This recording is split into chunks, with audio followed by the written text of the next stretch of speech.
बिस्मिल्लाहिर्रहमानिर्रहीम। शुरू अल्लाह के नाम से जो बड़ा मेहरबान और नहायत रहम करने वाला है।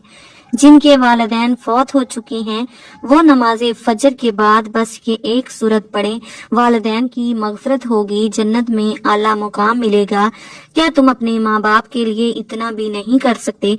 मोहतरम नाज़रीन, किसी भी इंसान के लिए दुनिया में सबसे ज्यादा पाकीज़ा और मोहब्बत करने वाला रिश्ता उसके माँ बाप का है। उसके बाद इंसान के सगे बहन भाई और फिर दूसरे रिश्तेदार आते हैं। इस दुनिया में ताल्लुक या रिश्ते किसी भी इंसान के लिए अव्वलीन तरजीह होते हैं, जबकि कुछ रिश्ते तो हमारी जिंदगी के लिए ऐसे अहम और लाजमो मलजूम भी हो जाते हैं कि उनके बगैर जिंदगी गुजारना नामुमकिन और मुश्किल हो जाता है। जो माँ बाप अपनी जिंदगी में हयात होते हुए अपनी औलाद के लिए हर तरह की तगदो और हर मुमकिन कोशिश करते हैं उनकी औलाद कामयाब हो जाए, उनके लिए ये बात काबिल फख्र होती है और हर माँ बाप की यही ख्वाहिश होती है कि उसकी औलाद नेक और फरमाबरदार हो, अपने माँ बाप का कहा माने और उनके लिए आसानियां पैदा करे।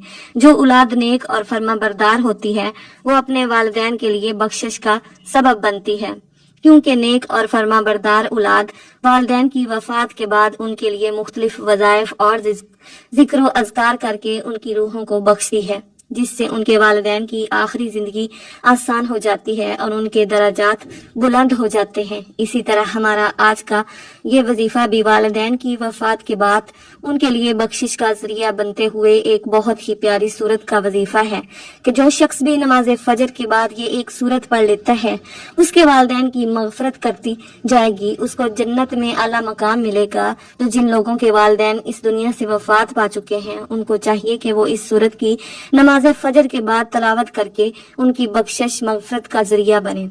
जो माँ बाप अपनी औलाद के लिए हर तरह के फराइज और हकूक को अंजाम देते हैं, क्या उस औलाद पर माँ बाप का इतना भी हक नहीं? और क्या वो लोग अपने माँ बाप के लिए इतना भी नहीं कर सकते?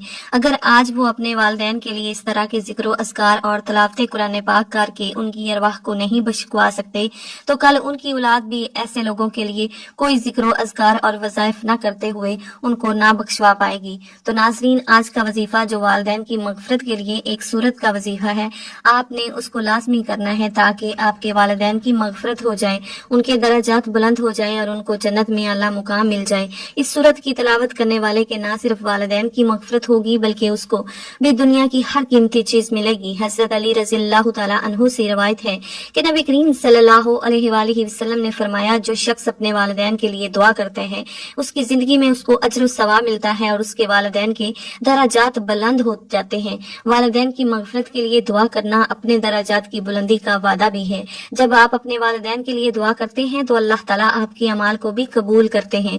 इसी तरह वालिदैन की मगफरत के लिए दुआ करने से अल्लाह उनके गुनाहों को भी माफ कर देते हैं और उनकी आखिरी मंजिल को बेहतर बना देते हैं और उनके लिए जन्नत में आला मुकाम का इंतजाम किया जाता है। मोहतरम नाजरीन, जन्नत एक ऐसी शानदार और बेमिसाल जगह है जो अल्लाह अज़्ज़ा व जल ने ईमान वालों के लिए बनाई है और उसमें ऐसी नेमतें रखी हैं जो न किसी आंख ने देखी, न किसी कान ने सुनी और ना ही किसी दिल में उसका ख्याल आया। जन्नत के बारे में जो कुछ बयान किया जाता है वो सिर्फ समझाने के लिए होता है। दुनिया की आला तरीन चीज का भी जन्नत की किसी नेमत से कोई मुकाबला नहीं। लेकिन अब सवाल ये है कि क्या इंसान की ना खत्म होने वाली जिंदगी भी हमारे ये अहम और पाकीज़ा रिश्ते क्या हमारे साथ होंगे? यानी जन्नत में ये सवाल अक्सर हमारे जहनों में आता है कि इस दुनिया में हमारा सबसे अजीम रिश्ता हमारी माँ का है, यानी हमारी माँ क्या जन्नत में भी हमारे साथ होगी? ये अहादीस की रोशनी में इस सवाल का जवाब तलाश करते हैं। अहादीस में है कि जब कोई रूह अलिय्यीन में पहुंचती है तो वहां पर मौजूद रूहें उससे मिलने आती हैं और दुनिया में अपने रिश्तेदारों के बारे में मालूम करती हैं। इसी तरह से जब कोई इंसान मरने के बाद अलिय्यीन में पहुंचता है तो उसके रिश्तेदार उससे ऐसे मिलते हैं जैसे किसी दूर दराज से आने वाले मुसाफिर से मुलाकात की जाती है और दोनों आपस में मिलकर बहुत खुश होते हैं। इरशाद बारी ताला है, ऐ मेरे बंदो, आज तुम पर कोई खौफ तारी ना होगा, न तुम गमगीन होगे। मेरे वो बंदे जो हमारी आयतों पर ईमान लाते हैं और फरमाबरदार रहे थे, तुम भी और तुम्हारी बीवियां भी खुशी से चमकते चेहरों के साथ जन्नत में दाखिल हो जाओ और उनके आगे सोने के प्याले और गिलास गर्दश में लाए जाएंगे और उस जन्नत में हर वो चीज होगी जिसकी दिलों को ख्वाहिश होगी और जिसमें आंखों को लज्जत हासिल होगी। उनसे कहा जाएगा इस जन्नत में तुम हमेशा रहोगे। मोहतरम नाजरीन, इन आयात से ये बात साबित होती है कि जन्नती मर्दों की बीवियां भी जन्नत में उनके साथ होंगी और एक साथ ही जन्नत में रहेंगे। वहाँ जन्नत में उन्हें हर वो चीज मुहैया की जाएगी जिसकी वो ख्वाहिश करेंगे। हजरत अबू हुरैरा रज़ी अल्लाह ताला अन्हु से रवायत है कि रसूल करीम सल्लल्लाहु अलैहि वसल्लम ने इरशाद फरमाया, जिस वक्त कोई मोमिन बंदा मरने के करीब होता है तो रहमत के फरिश्ते सफेद रेशमी कपड़ा लेकर आते हैं और रूह से कहते हैं कि निकल जा, तो अल्लाह से रजामंद है और अल्लाह तुझ से रजामंद है, अल्लाह ताला की रहमत की जानिब और अपने परवरदिगार की जानिब जो कि गजबनाक नहीं है। फिर वो रूह उस तरह मुअत्तर हालत में निकल जाती है जिस तरह से उम्दा खुशबूदार मुश्क, और फरिश्ते हाथ पर उसे उठाए हुए आसमान के दरवाजे पर ले जाते हैं और आसमान वाले फरिश्ते कहते हैं कि क्या उम्दा खुशबू है जो कि जमीन से आई है। फिर उसको अहले ईमान की अरवाह को बिछड़े हुओं से मिलाते हैं और वो अरवाह खुश होती हैं और ये खुशी उस खुशी से भी ज्यादा होती है जो किसी बिछड़े हुए की आमद से इंसान को मुयस्सिर आती है। फिर वो पहले से मौजूद मोमिन उस नए आने वाले से दरियाफ्त करते हैं कि फुला आदमी ने क्या किया और फुला आदमी का क्या हुआ, यानी जिस शख्स को दुनिया में छोड़ कर गए थे अब वो किस तरह के कामों में मशगूल हैं। फिर उन्हीं में से चंद अरवाह आपस में एक दूसरे से कहती हैं कि अभी ठहर जाओ और उसे छोड़ दो क्योंकि ये दुनिया के गम में मुब्तला था। ये रूह पूछती है कि क्या वो शख्स अभी तुम लोगों के पास नहीं पहुंचा, वो तो कब का मर चुका था। उस पर वो रूहें कहती हैं कि फिर वो तो जहन्नुम में गया होगा। मोहतरम नाजरीन, प्यारे नबी हजरत मोहम्मद सल्लल्लाहु अलैहि वसल्लम ने फरमाया कि तुम्हारे अमाल तुम्हारे उन रिश्तेदारों और खानदान वालों के सामने जो आखिरत यानी आलमे बरज़ख में हैं पेश किए जाते हैं। अगर नेक अमल हों तो वो खुश होते हैं, वो कहते हैं कि अल्लाह आपका फजल और रहमत है, बस अपनी ये नेमत उस पर पूरी कीजिए और उस पर उसको मौत दीजिए। इसी तरह उन पर गुनाहगार शख्स का अमल पेश होता है तो वो कहते हैं, ए अल्लाह इसके दिल में नेकी डाल दे जो तेरी रजा और कुर्ब का सबब हो। मुख्तलिफ रवायात से मालूम होता है कि जन्नत में मुख्तलिफ रिश्तेदार एक दूसरे को पहचानते होंगे और एक दूसरे से मिलते जुलते रहेंगे और उनमें से बाज को एक साथ रखा जाएगा। सूरह तूर की आयत नंबर 21 में अल्लाह सुब्हान ताला का फरमान है, और जो लोग ईमान लाए और उनकी औलाद ने भी ईमान में उनकी पैरवी की तो उनकी औलाद को हम उन्हीं के साथ शामिल कर देंगे और उनके अमल में किसी चीज की कमी नहीं करेंगे। हज़रत इब्ने अब्बास रज़ी अल्लाह ताला अन्हु से मरवी है कि बेशक अल्लाह ताला मोमिन की आंखों को ठंडा करने के लिए उसकी औलाद को उनके असल मुकाम बुलंद करके उसके पास उसके दर्जे में पहुंचा देंगे, अगरचे ये औलाद अपने अमाल के एतबार से उस दर्जे तक ना पहुंचती हो। फिर आप सल्लल्लाहु अलैहि वसल्लम ने ये आयत तलावत फरमाई, और जो लोग ईमान लाए और उनकी औलाद ने भी अमान में उनकी पैरवी की, उससे मालूम होता है कि इंसानों की औलाद को उसके मुताबिक उनके साथ ही रखा जाएगा। जो लोग जन्नत में जाएंगे तो यकीनन ये वो लोग होंगे जिन्होंने इस दुनिया में नेक अमाल किए होंगे, जबकि ऐसे लोग भी होंगे जिन्होंने गुनाह किए होंगे लेकिन अपने गुनाहों पर शर्मिंदा होकर इस दुनिया में ही अल्लाह से माफी मांग ली हो और सिद्के दिल से तौबा इस्तगफार कर लिया हो तो अल्लाह ताला उनको माफ फरमाकर जन्नत में दाखिल कर देगा, जहां अल्लाह अज़्ज़ा वजल उनकी ख्वाहिश पूरी फरमा देगा। और यकीनन उनकी ख्वाहिश में से एक ख्वाहिश ये भी होगी कि दुनिया में उससे जो भी गुनाह सरजद हो चुके हैं, ये कोई गुनाह हमारे अमाल उसने किए हों तो उससे वो तमाम अमाल भुला दिए जाएंगे, क्योंकि जन्नत अमन और सुकून की जगह होगी। यहाँ मनफी ख्यालात और गम गुस्से की कोई गुंजाइश न होगी और एक मोमिन और जन्नती के लिए हर तरफ खुशहाली ही खुशहाली होगी। जैसे कि सूरह बकरा की आयत नंबर 25 में इरशाद बारी ताला है, और जो लोग ईमान लाए और नेक अमल करते रहे तो उनको खुशखबरी सुना दो कि उनके लिए जन्नत के बाग में से जिनके नीचे नहरें बह रही हैं, जब उन्हें उनमें से किसी किस्म का मेवा खाने को दिया जाए तो कहेंगे ये तो वही है, ये हमको पहले बताया गया था। और उन्हें एक दूसरे के हम शक्ल भी दिए जाएंगे और वहाँ उनके लिए पाक बीवियां होंगी और वो जन्नत में हमेशा रहेंगे। मोहतरम नाजरीन, एक और हदीस में है کہ رسول اللہ صلی اللہ علیہ وآلہ وسلم نے فرمایا، جب اہل جنت میں داخل ہوں گے اور ان میں سے کسی کو اپنے بھائیوں اور رشتہ داروں سے ملنے کی خواہش ہوگی تو اس کا بستر اسے اڑا کر ان کے بستروں کے برابر پہنچا دے گا، اور پھر دونوں تکیہ لگا کر دنیا میں گزرے ہوئے دنوں کے بارے میں باتیں کرنے لگیں گے۔ ان میں سے ایک اپنے ساتھی سے کہے گا، تمہیں یاد ہے کہ اللہ نے فلاں فلاں جگہ پر ہماری مغفرت فرمائی تھی، اسی طرح ہم نے اللہ سے دعا کی تھی اور اللہ نے ہمیں مغفرت کا پروانہ عطا فرمایا دیا تھا۔ رسول کریم صلی اللہ علیہ وآلہ وسلم کی ذات مبارکہ کے بارے میں متعدد احادیث مبارکہ میں بیان کیا گیا ہے کہ آپ صلی اللہ علیہ وآلہ وسلم انتہائی شگفتہ مزاج تھے اور نرمی محبت سے بات کیا کرتے تھے، تاہم کئی بار آپ صلی اللہ علیہ وآلہ وسلم بے اختیار ہنس بھی دیتے، مگر یہ اس وقت ہوتا جب آپ صلی اللہ علیہ وآلہ وسلم آخرت کے حالات بیان فرما رہے ہوتے تھے۔ امام اسقلانی رحمۃ اللہ علیہ فرماتے ہیں، یہ کہا گیا ہے کہ آپ صلی اللہ علیہ وآلہ وسلم صرف آخرت کے امور میں ہنسا کرتے تھے، اگر کوئی معاملہ دنیا سے متعلق ہوتا تو اس پر آپ صلی اللہ علیہ وآلہ وسلم صرف تبسم فرمایا کرتے تھے۔ نبی کریم صلی اللہ علیہ وآلہ وسلم نے ایک بار صحابہ کرام رضی اللہ تعالی عنہم کو یہ آگاہ کیا کہ روز محشر جب کسی کو جہنم سے نکال کر جنت میں بھیجا جائے گا تو اس کی حالت کیا ہوگی۔ اس پر آپ صلی اللہ علیہ وآلہ وسلم نے ہنس کر واقعہ احوال بیان کیا۔ حدیث مبارکہ یوں بیان کی گئی ہے، حضرت عبداللہ بن مسعود رضی اللہ تعالی عنہ سے روایت ہے کہ حضور نبی کریم صلی اللہ علیہ وآلہ وسلم نے فرمایا، مجھے اچھی طرح معلوم ہے کہ سب سے آخر میں جہنم سے کون نکالا جائے گا، یا سب سے آخر میں کون جنت کے اندر داخل ہوگا، یا آدمی اپنے جسم کو گھسیٹتا ہوا جہنم سے باہر نکالے گا۔ چنانچہ اللہ تعالیٰ اس سے فرمائے گا، جا جنت میں داخل ہو جاؤ۔ وہ جنت میں داخل ہوگا تو اسے گمان گزرے گا کہ شاید یہ بھری ہوئی ہے، چنانچہ وہ واپس لوٹ کر عرض گزار ہوگا، اے رب وہ تو پوری بھری ہوئی ہے۔ بس اللہ تعالیٰ اسے فرمائے گا، جا جنت میں چلا جا، لہٰذا وہ جنت میں داخل ہوگا۔ جنت میں جا کر اسے پھر گمان گزرے گا کہ شاید یہ بھری ہوئی ہے، بس وہ واپس لوٹ کر پھر عرض کرے گا، میں نے تو بھری ہوئی پائی ہے۔ اللہ تعالیٰ فرمائے گا، جا اور جنت میں داخل ہو جا، کیونکہ تیرے لیے جنت میں دنیا کے برابر بلکہ اس سے 10 گنا زیادہ حصہ ہے، یا فرمایا تیرے لیے 10 دنیاوی کے برابر حصہ ہے۔ وہ عرض کرے گا، اے اللہ، کیا مجھ سے مذاق کرتا ہے یا مجھ پر ہنستا ہے، حالانکہ تو حقیقی مالک ہے۔ حضرت عبداللہ بن مسعود رضی اللہ تعالیٰ عنہ بیان کرتے ہیں کہ میں نے دیکھا کہ اس پر حضور نبی کریم صلی اللہ علیہ وآلہ وسلم ہنس پڑے، یہاں تک کہ آپ صلی اللہ علیہ وآلہ وسلم کے دندان مبارک نظر آنے لگے۔ آپ صلی اللہ علیہ وآلہ وسلم فرماتے تھے، یہ اہل جنت کے سب سے کم درجے والے شخص کا حال ہے۔ حضرت ابو سعید خدری رضی اللہ تعالیٰ عنہ سے روایت ہے کہ رسول اللہ صلی اللہ علیہ وآلہ وسلم نے فرمایا، جو آدمی سب سے آخر میں جنت میں داخل ہوگا وہ گرتا گھسیٹتا ہوا دوزخ سے اس حال میں نکلے گا کہ دوزخ کی آگ اسے جلا رہی ہوگی۔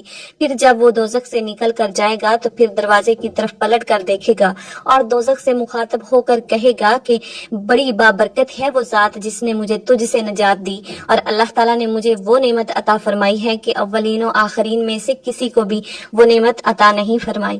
پھر اس کے لیے ایک درخت بلند کیا جائے گا، وہ آدمی کہے گا، اے میرے پروردگار، مجھے اس درخت کے قریب کر دیجئے تاکہ میں اس کے سائے کو حاصل کر سکوں اور اس کے پھلوں سے پانی پیوں۔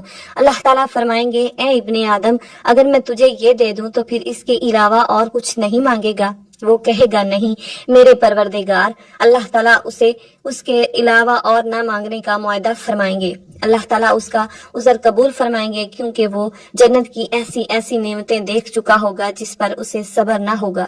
اللہ تعالیٰ اسے اس درخت کے قریب کر دیں گے، وہ اس کے سائے میں آرام کرے گا اور اس کے پھلوں کے پانی سے پیاس بجھائے گا۔ پھر اس کے لیے ایک اور درخت ظاہر کیا جائے گا جو پہلے درخت سے کہیں زیادہ خوبصورت ہوگا۔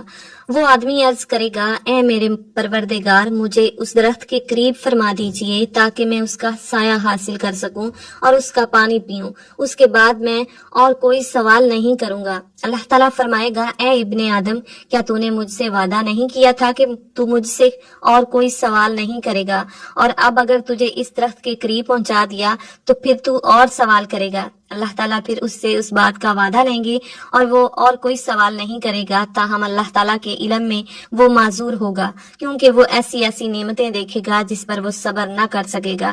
پھر اللہ تعالیٰ اس کو اس درخت کے قریب کر دیں گے اور وہ اس کے سائے میں آرام کرے گا اور اس کا پانی پیے گا۔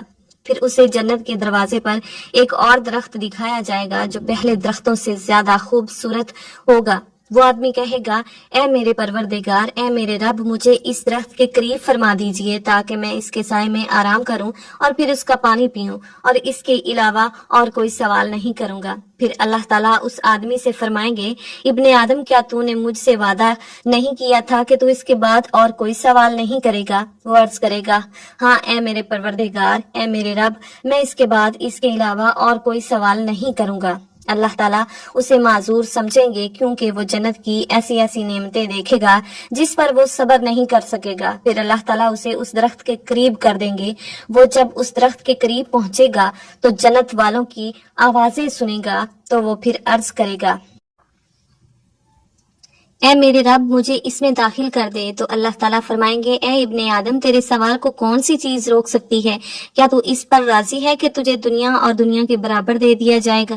وہ کہے گا، رب العالمین تو مجھ سے مذاق کرتا ہے۔ یہ حدیث بیان کر کے حضرت عبداللہ رضی اللہ تعالیٰ عنہ ہنس پڑے اور لوگوں سے فرمایا کہ تم مجھ سے کیوں نہیں پوچھتے کہ میں کیوں ہنسا؟ لوگوں نے کہا، آپ کس وجہ سے ہنسے؟ فرمایا، رسول اللہ صلی اللہ علیہ وآلہ وسلم اس طرح ہنسے تھے۔ فرمایا، اللہ رب العالمین کے ہنسنے کی وجہ سے جب وہ آدمی کہے گا، آپ رب العالمین ہونے کے باوجود مجھ سے مذاق فرما رہے ہیں، تو اللہ فرمائیں گے، میں تجھ سے مذاق نہیں کرتا مگر جو چاہوں کرنے پر قادر ہوں۔ صحیح مسلم ابو حدیث نمبر 463۔ اللہ عز و جل سے دعا ہے کہ اللہ ہمیں بھی اس دنیا کی آزمائش میں کامیاب و کامران فرما کر جنت میں داخل فرمائے اور ہمارا خاتمہ بالخیر فرمائے، آمین۔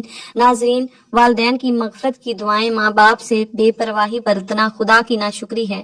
حدیث نبوی صلی اللہ علیہ وآلہ وسلم، مرنے کے بعد مردے کو 3 چیزیں فائدہ پہنچاتی ہیں: صدقہ جاریہ، پھیلایا ہوا علم اور صالح اولاد کی دعائیں۔ حضرت جاہم رضی اللہ تعالی عنہ اللہ کے محب دانائے ایوب صلی اللہ علیہ وآلہ وسلم کی خدمت میں حاضر ہوئے اور کہا، یا رسول اللہ، میرا ارادہ ہے کہ میں آپ صلی اللہ علیہ وآلہ وسلم کے ہمراہ جہاد میں شرکت کروں اور اس لیے آیا ہوں کہ آپ صلی اللہ علیہ وآلہ وسلم سے اس معاملے میں مشورہ لوں۔ فرمایا، کیا حکم ہے؟ حضرت محمد صلی اللہ علیہ وآلہ وسلم نے ان سے پوچھا، تمہاری والدہ زندہ ہیں؟ جہم رضی اللہ تعالی عنہ نے کہا، جی ہاں، زندہ ہیں۔ حضرت نبی کریم صلی اللہ علیہ وآلہ وسلم نے ارشاد فرمایا، تو پھر تم انہی کی خدمت میں لگے رہو کیونکہ جنت ان کے قدموں میں ہے۔ رضائی ماں کے ساتھ بھی اچھا سلوک کیجیے، ان کی خدمت کیجیے، ادب و احترام سے پیش آئیں۔ حضرت ابو طفیل رضی اللہ تعالیٰ عنہ کہتے ہیں، میں نے جرانہ کے مقام پر رسول اللہ صلی اللہ علیہ وآلہ وسلم کو دیکھا کہ آپ صلی اللہ علیہ وآلہ وسلم گوشت تقسیم فرما رہے ہیں۔ اتنے میں ایک خاتون آپ صلی اللہ علیہ وآلہ وسلم کی خدمت میں حاضر ہوئی۔ آپ صلی اللہ علیہ وآلہ وسلم نے ان کو چادر بچھا دی اور اس پر بیٹھ گئی۔ میں نے لوگوں سے پوچھا کہ یہ کون صاحبہ ہیں؟ لوگوں نے بتایا کہ یہ آقا کریم صلی اللہ علیہ وآلہ وسلم کی وہ ماں ہیں جنہوں نے آپ صلی اللہ علیہ وآلہ وسلم کو دودھ پلایا تھا۔ والدین کی وفات کے بعد بھی ان کا خیال رکھیے اور ان کے ساتھ نیک سلوک کرنے کے لیے چاق و چوبند رہیے۔ ماں باپ کے لیے مغفرت کی دعائیں کرتے رہیے۔ تو محترم ناظرین، وقت کی نزاکت کو مد نظر رکھتے ہوئے وظیفے کی جانب چلتے ہیں کہ وظیفے میں آپ نے وہ کون سی صورت پڑھنی ہے اور کس طرح پڑھنی ہے جس سے والدین کی مغفرت ہوگی، ان کے درجات بلند ہوں گے اور ان کو جنت میں اعلیٰ مقام ملے گا۔ تو ناظرین، سب سے پہلے آپ نے نماز فجر ادا کرنی ہے۔ نماز فجر ادا کرنے کے بعد حضور پاک صلی اللہ علیہ وآلہ وسلم کی ذات اقدس پر درود پاک کا نذرانہ پیش کرنا ہے۔ ثواب کے طور پر ایک مرتبہ میرے ساتھ بھی پڑھ لے، اللہم صلی علی محمد وعلی آل محمد کما صلیت علی ابراہیم وعلی آل ابراہیم انک حمید مجید، اللہم بارک علی محمد وعلی آل محمد کما بارکت علی ابراہیم وعلی آل ابراہیم انک حمید مجید۔ درود پاک پڑھنے کے بعد آپ نے ایک مرتبہ سورہ فاتحہ کی تلاوت کرنی ہے۔ بسم اللہ الرحمن الرحیم، الحمدللہ رب العالمین، الرحمن الرحیم، مالک یوم الدین، ایاک نعبد و ایاک نستعین، اہدنا الصراط المستقیم، صراط الذین انعمت علیہم غیر المغضوب علیہم ولا الضالین، آمین۔ ایک مرتبہ سورہ فاتحہ پڑھنے کے بعد آپ نے 3 بار سورہ اخلاص پڑھنی ہے۔ बिस्मिल्लाहिर्रहमानिर्रहीम कुल हुवल्लाहु अहद अल्लाहु समद लम यलिद वलम यूलद वलम यकुल लहु कुफुवन अहद। उसके बाद उतना ही दुरूद पाक पढ़ना है जितना वजीफा शुरू करने से पहले पढ़ा था, और फिर आखिर में अपने वालिदैन की बख्शिश के लिए दुआ करनी है। हजरत अब्दुल्ला बिन अब्बास रज़ियल्लाहु ताला अन्हु से रवायत है कि नबी करीम सल्लल्लाहु अलैहि वसल्लम ने फरमाया, जो शख्स अपने वालिदैन के लिए दुआ करता है अल्लाह ताला उनकी मगफरत फरमा देता है और उनके दराजात बुलंद करता है। तो वालिदैन की मगफरत के लिए दुआ करनी है। इससे न सिर्फ वालिदैन की रूह को सुकून मिलता है बल्कि अल्लाह ताला दुआ करने वाले की जिंदगी में भी सुकून, खुशी और इत्मीनान लाता है। हजरत अबू हुरैरा रज़ियल्लाहु ताला अन्हु फरमाते हैं कि जब तुम अपने वालिदैन के लिए दुआ करते हो तो अल्लाह तुम्हें दुनिया में राहत और खुशी दे देते हैं और तुम्हारे रिस्क में बरकत डाल देते हैं। अब आप जब अपने वालिदैन के लिए दुआ करते हैं तो अल्लाह की तरफ से आपकी दुआ के कबूल होने के इम्कानात बढ़ जाते हैं, क्योंकि वालिदैन के लिए दुआ करना उनके दराजात की बुलंदी का जरिया है। मोहतरम नाजरीन, जब वालिदैन फौत हो जाते हैं तब दुनियावी मसरूफियत की वजह से इंसान वक्त गुजरने के साथ साथ उन्हें भूल जाते हैं। लिहाजा ये मुजर्रब और बेहतरीन वजीफा और तरीका अपनाइए और रोजाना अपने वालिदैन के हक में दुआ करें। उनकी हयात में भी और बाद अज वफात भी उन्हें याद रखिए। दुआ है कि अल्लाह ताला मेरा सुनाना और आपको सुनना अपनी बारगाह इलाही में कबूल व मंजूर फरमाए, आमीन। नाजरीन, गुजारिश है कि अल्लाह ताला के 99 नामों में से कोई एक नाम लिखकर कमेंट बॉक्स में जरूर शेयर करें। अल्लाह ताला हम सब का हामी नासर हो, आमीन। जज़ाकल्लाहु खैरन।